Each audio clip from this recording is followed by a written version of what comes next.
All right, how's everybody doing? Thanks for being back with us this week. Excited to be back at it this week. I think probably the only negative of the bye week when it came was just how our team was playing and trending. But had an excellent bye week. I thought the players could not have asked for them to be better mentally and better effort. Very energetic practices. Thought we accomplished a lot last week. Came back Sunday and had a very energetic Sunday practice, very solid Sunday practice, and they're excited for this week. And that was the thing. Met with Leadership Council Sunday night, and you never know what you get in those meetings because you're always discussing anything from the menu on the Friday night meal to what's going on in the locker room or whatever. And I said, any issues going or anything? And Deontay looks at me and says, "We're just excited, Coach." And so I think that's just the general theme of the roster right now. Glad to be back playing. Excited about this weekend. Great opportunity here. Big matchup up in Connecticut. Very good UConn football team, and it's going to be a great game on Saturday. I know they'll be excited to play as well, and so we can't wait to get up there and get another chance to compete. And just looking forward to kickoff at 12 o'clock on Saturday. Questions?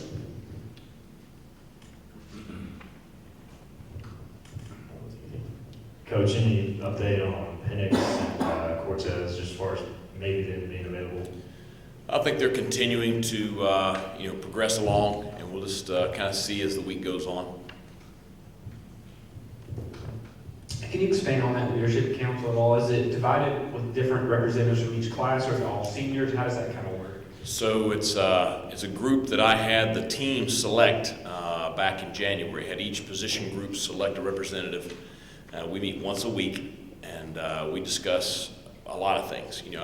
I told them it's about servant leadership. They are serving the team from a standpoint of they're the conduit between the coaching staff, between myself and the players.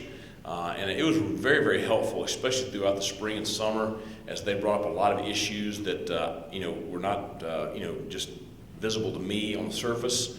Some behind the things seen that affected them from food in the players' lounge to different things that they run into with operations around campus or parking or it could be anything. Once we get in the week-to-week kind of stuff, it's a lot of how is everything with the hotel stay, travel, stuff like that. Me relaying, hey, this is a big week, we need to be conscientious of this, or it could be, hey, we need to stay on top of the freshmen, make sure they're going to class. We discuss a lot of stuff in there, but I've been pleased with that group from a standpoint of I think that they brought some very mature conversation to the meeting each week. Big John's a big part of that meeting with me, and it's really been a positive for us, so I really appreciate that group a lot. I know you want to. The mic, man. The mic is what rules here. Getting the fourth win, how important is that? The glass ceiling of 3 wins the last 2 years for some of your upperclassmen. How much do they want to get through that? Well, I mean, you can't do anything to get the fourth. That's been kind of our deal for the last couple of weeks. So I think it's an important deal for our kids. If you ask those guys how important it is, they'll tell you. It's a big deal for us. I know you want to finish up strong this season. Can you talk about the sense of urgency that you and your ball club take into this weekend's game with Connecticut? Well, I think this weekend's game with UConn is just like every other game we've played this year. It's the biggest game of the year to us. It's the only one we got this week. So our preparations will be just like they have been. And I think our kids have really done a great job of embracing that one game at a time. One play at a time attitude, because I cannot, so many people say, well, that's just coach speak. No, it's critical. I mean, it is, if you can ever get your team to focus that intently, consistently together, then you start seeing, better results. But you can't get caught up in anything else other than just what's right in front of you. Coach, has this been a long season, or has it kind of flown by, or has it been a combination of maybe both of those? I think for me, it's kind of flown by. We had so much to accomplish, even though the opener with NC State seems like so long ago. this summer seems like yesterday. It's just, year one, and, a lot of seasons are like this, but we just had so much we wanted to accomplish and wanted to do, and you kind of put your head down and just go to work, and it really, every day is a little bit like Groundhog Day to a degree, because, in this profession, it's just you go, go, and then anymore with the early signing day, you have the recruiting it's so intense this time of the year that, it makes it fly by because there's not a whole lot of downtime.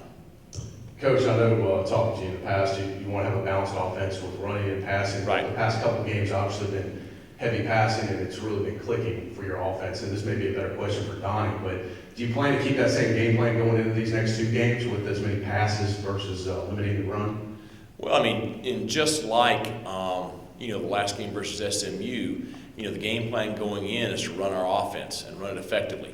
And when you look at the last game, I thought we did a much better job of running the football. There's lots of stuff at the line of scrimmage that's really dictated by, what you're seeing on the other side of the ball. And I think that certainly our offense has been running more efficiently because we've been making better decisions pre-snap and better execution post-snap the last couple of weeks. And when you kind of go on that, you look at the last few games, Jake Verdi, the last game, became the single season and career leader in ECU in field goals. It's kind of got lost in some ways because he scored so many points and Holton and CJ and everything. But Right. Is Verdi just so consistent that he kind of gets lost sometimes? Well, I do think that we all come to expect, great performances from him. And I think he expects it from himself. And I said it last spring. I think he's the best kicker I've had. And I felt like that as soon as I saw him kick live, because he has that pop coming off his foot. The ball gets up quick. He has excellent accuracy, and nothing really rattles him. So, he's had a really solid season, and I'm glad he's here with us. I'm glad he's got another year. Coach, can you just talk about what you see from UConn, especially offensively? They seem to have a couple of good running backs that are kind of dynamic. Yeah, I mean, I think, we talked about this last night in the coach's office. If you just flip on the film and watch them and don't worry about anything else other than just the film, you look and it's a really good football team. And I think offensively, the thing that stands out, big, strong, physical offensive line. Mintz is on his way to 1,000 yards rushing this year. The backup Tompkins is a good changeup, I think, has been very productive. Ross, the freshman wideout, I think is very dynamic, and they do a lot of things to get him the ball a lot of different ways. They've played three different quarterbacks, and I don't want to butcher their names, but 12, the fifth-year senior, started early in the year. 11, the true freshman from Canada, has played a lot, and then 4, the redshirt freshman. He had the big game against UCF and then got injured. I think that when whoever's under center is playing well, they can really give you problems, and they're a good offensive football team. I think we're going to have to really do a great job tackling in order to slow down the running back, and I would expect all three quarterbacks to be healthy for this week, which means I think we've got to be prepared to defend a very good offense. I tried to ask Coach Essel this yesterday and didn't have great success, but you look at their situation, they're winless in the league and haven't won a league game in a while, but they're on the way out of the conference. I mean, do you kind of expect their own, you're going to get their best shot, that obviously they want to try to pick up a big win as much as y'all do right now? I think we're going to get their best shot because it's the next game for them. I think that both of us are looking at it. This is a big ball game for our programs. We both, are hungry for that win this Saturday. I don't know how much all that other stuff has to do with it. I think they just want to win on Saturday. And I think, you look at their scores throughout the year, particularly at home. Navy's the one outlier, but Navy's done that to a lot of people, including us. They've had tight ball games at home. A one-score game against Illinois, a one-score game against Houston. Obviously the win early in the year. I feel like they're much improved over last year because it's the same guys, they're just a year older. And I think that they got good personnel. It's like I was saying last night when Coach Dykes and I talked down at SMU, everybody in this league is good. And you better be ready to play on game day. If you're not ready to play, you're going to get beat. And so it's going to be an exciting game Saturday.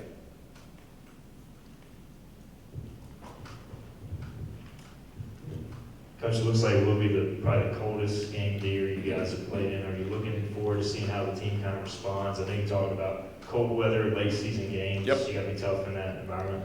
Absolutely. I think that, I noticed it's 47 and rainy drizzle right now here. That'll probably be what's going to be for practice this afternoon, which is going to be warm compared to what it has been. So we have had those kind of practices to prepare in. But, I think anywhere you look across the country, teams that can play well late in the year when the conditions may not be ideal, those are the teams that win championships. And so, that's one of our goals is to develop teams that do this. And, I can reference so many games over our career. I mean, we've had some brutal weather for some games before that our teams really thrived in.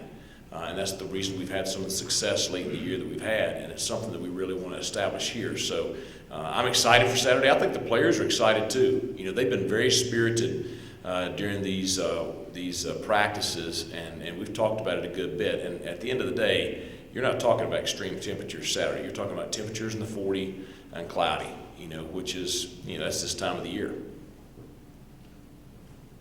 Anything else? Okay, thanks a lot. Looking forward to Saturday. Go Pirates.